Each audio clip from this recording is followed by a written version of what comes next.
அங்கங்க பறவை காய்ச்சல் பரவிட்டு இருக்கு. நீங்க பாட்டு சிக்கன் சாப்பிடுறீங்க. சிக்கன் சாப்பிடறதுனால தான் பறவை காய்ச்சல் வருதுன்னு தெரியாதா உங்களுக்கு?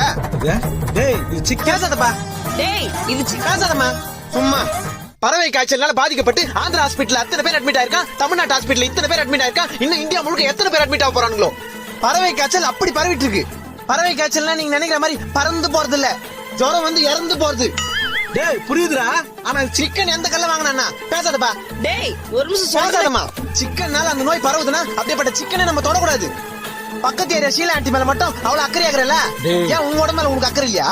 டேய் ஒரு நிமிஷம் நான் சொல்றேன். வாய கட்ட மாட்டீங்களா? தட்டு குடும்பி பறவை காய்ச்சல் போற வரைக்கும் கொஞ்ச நாள் யாரும் நம்ம வீட்டு சிக்கனே தொடக்கூடாது. டேய் நின்றா ஒரு நிமிஷம். அது வேஸ்ட் ஆனாலும் பரவாயில்ல, பறவை காய்ச்சல் வந்து சிக்கன் குழம்பு டேய் தருவாங்க. இருடா, அது கொட்டாதடா. அது சிக்கன் வேணா நான் உங்களுக்கு நல்லது தான் பண்ணிக்கிறேன். டேய் அது மட்டன் குழம்புடா. மட்டனா?